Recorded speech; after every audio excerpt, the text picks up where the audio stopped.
I never thought I would be the kind of guy to tell a story like this. I always believed betrayal happened to other people. Weak guys, the ones who ignored the signs, the ones too blind to see the truth. But when it happened to me, it tore my chest open in a way I can't describe. And it all started with her. Her name was Lily. To me, she was the kind of girl you'd burn your whole future for. The kind of girl who made you believe every lie because her smile was worth more than your own instincts. We met in college. I wasn't the popular one. I was the guy in the back row, keeping my head down, focused on passing exams, working nights just to survive. She was the opposite. She owned every room she stepped into. Everyone wanted her, and somehow she wanted me. At least that's what I thought. Me. Why me? You could have any guy here. Lily Ditcher laughs softly. Because you're not like them. You actually see me. I should have known that line was rehearsed. I should have realized that someone like her doesn't just pick someone like me without a reason. But I was 19 and stupid, and I let myself fall. At first it was perfect. We'd sneak out of lectures, drive around the city with music blasting, share secrets under cheap neon lights. She'd call me her safe place.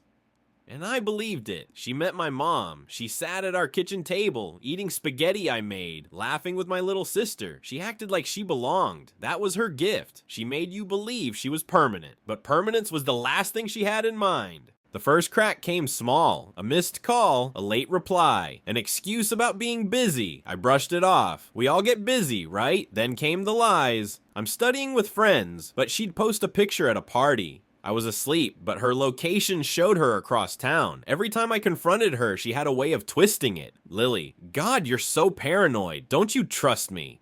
Me? I do. It's just...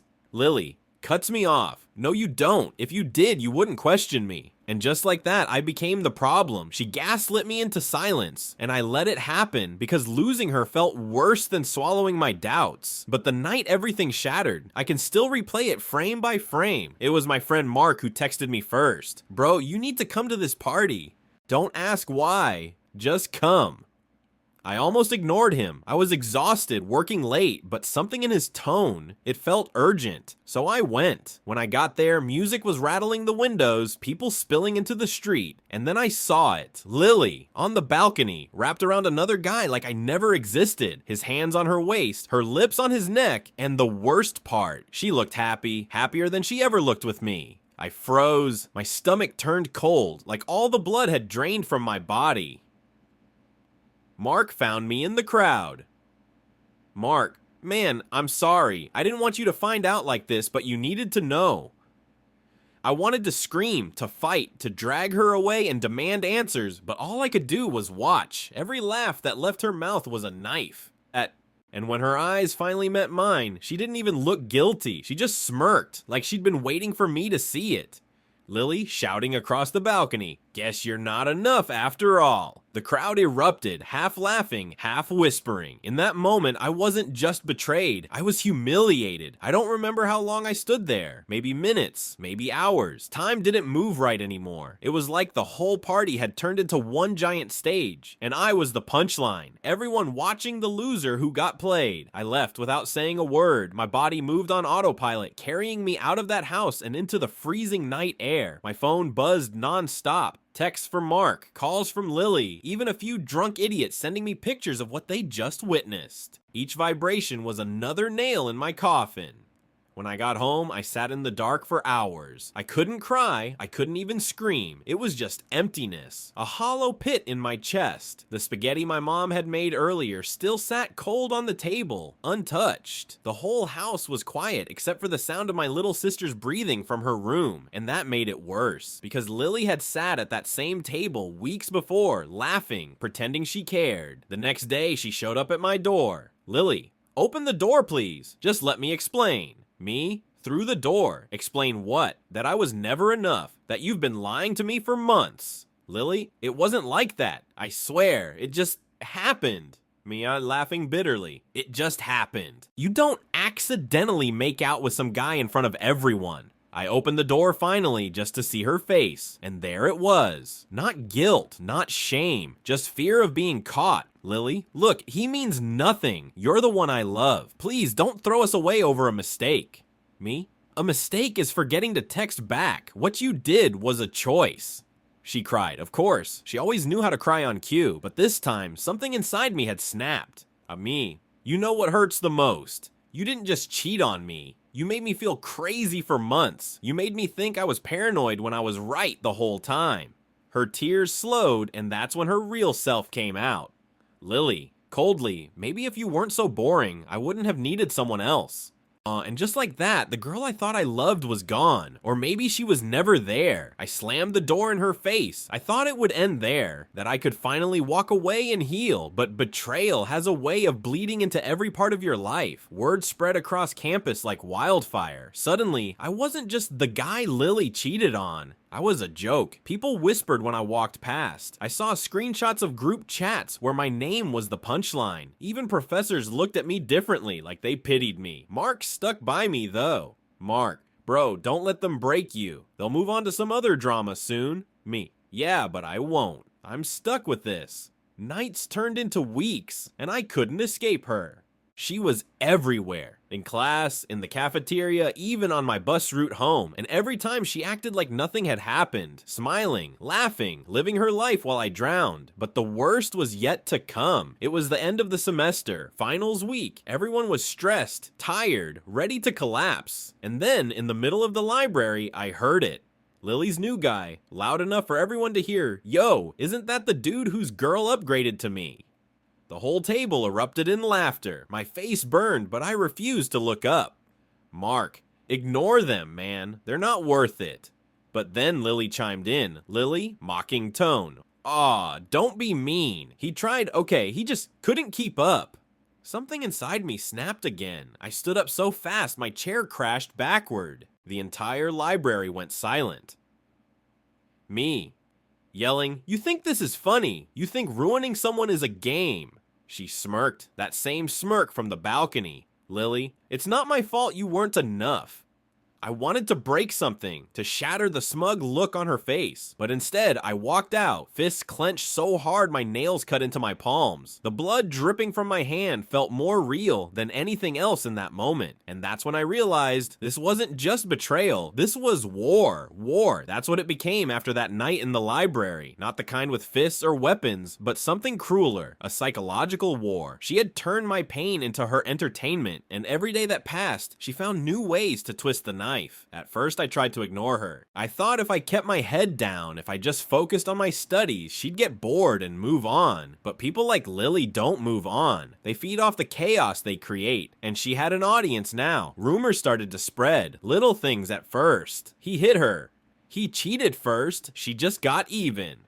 He's obsessed with her, stalking her. Lies, each one crafted to make me look like the villain, and no matter how hard I tried to defend myself, it only made me look more guilty, because in the court of public opinion, the louder you scream, the more desperate you sound.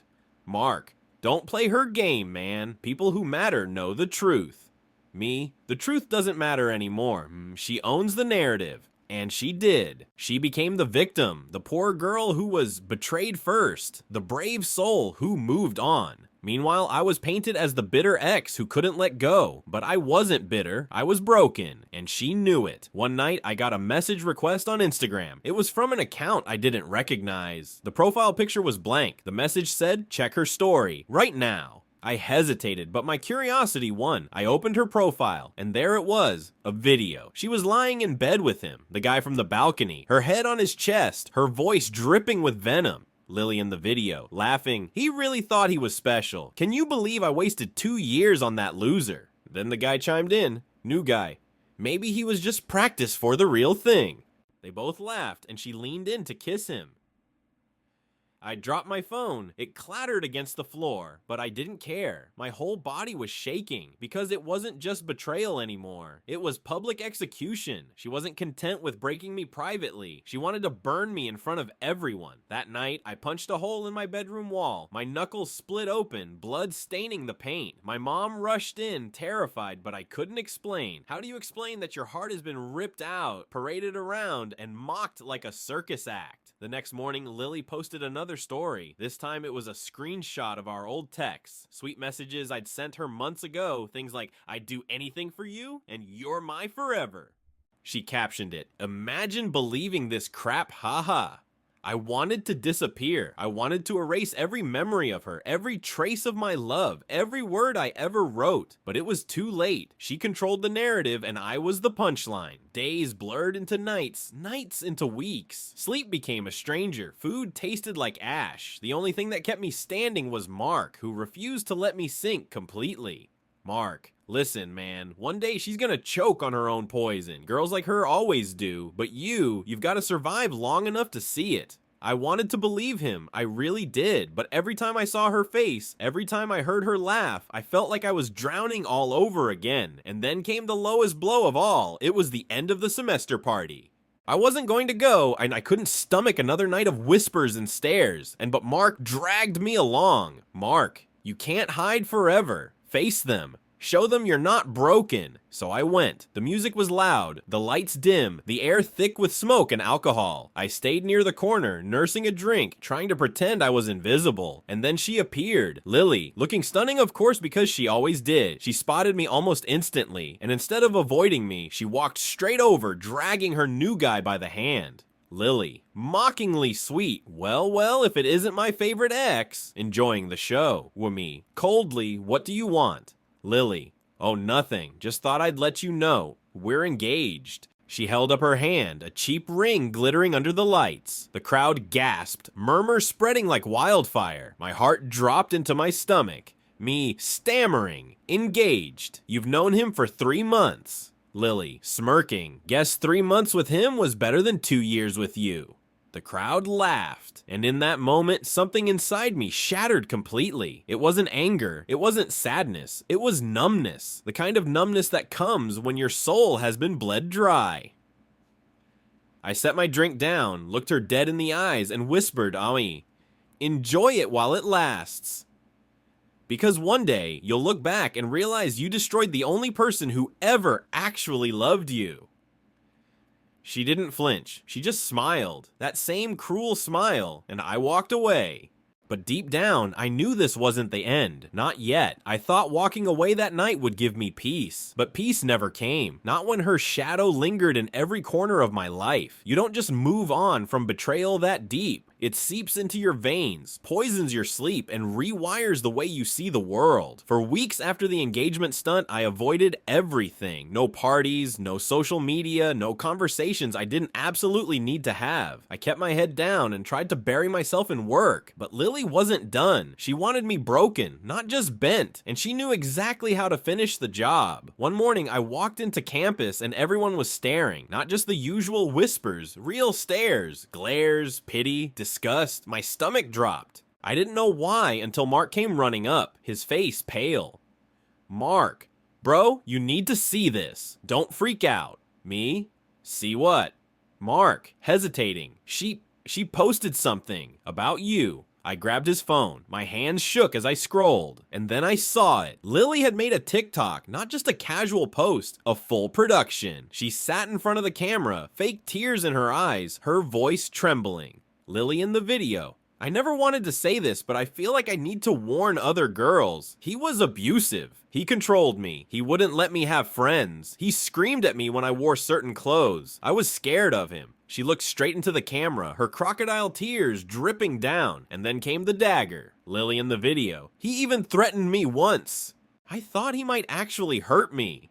The comment section was a war zone. Hundreds of people calling me a monster. Strangers telling me to rot in hell, that I was proof men are trash.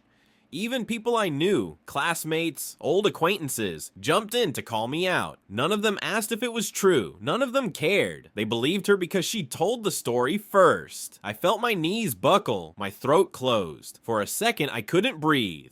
Me whispering, she's going to ruin my life. Mark, everyone who knows you knows that's bullshit. Me snapping, it doesn't matter what they know. The internet doesn't care about facts. She just rewrote my entire existence with one video. And she did. Doors slammed shut overnight. A professor who once praised me suddenly treated me like a threat. A job I applied for withdrew their offer after someone sent them her video. Even my mom, God bless her, asked me quietly one night, Mom, you didn't really... Me, no mom, you know me, you raised me. But that's the thing about lies. Once they're out, they stain everything they touch. I spiraled. Hard. Nights bled into mornings with no sleep. I'd sit at my desk, staring at the wall, replaying every second of our relationship, every laugh, every kiss, every lie, trying to figure out how I missed it, how I let myself become this exposed. Mark tried to keep me afloat. He dragged me to the gym, forced me to eat, even sat with me when I couldn't stop shaking. Mark, don't let her win, man. That's what she wants, to see you crumble. Me? She already won. She took everything. But then came the night that changed everything. I was scrolling through my phone, numb, when I got another anonymous message. Same blank profile as before. It said, "If you want the truth, meet me at the coffee shop on 8th. Tomorrow, noon." Every instinct told me not to go. It screamed trap, but I had nothing left to lose. So the next day, I walked into that cafe. Sitting in the corner was a girl I vaguely recognized and one of Lily's old friends. She looked nervous, glancing around before waving me over. Me? Why'd you call me here? Girl, whispering, "Because I can't watch her destroy you anymore. You need to know the truth." Me? What truth? She leaned closer, her voice trembling. Girl, she's been planning this for months. The cheating, the video, all of it. She bragged about it to us, said she wanted to see how far she could push you before you broke. Said it was like an experiment. My blood ran cold. Me, horse, an experiment.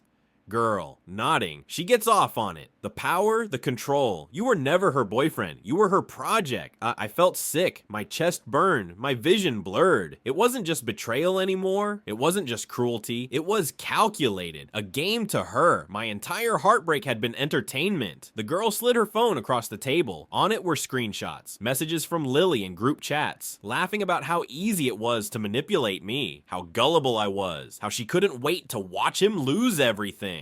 I stared at the screen, my hands shaking. My entire body wanted to collapse. Me. Why are you showing me this? Girl, because she doesn't deserve to win, and you don't deserve to be her victim. You're to...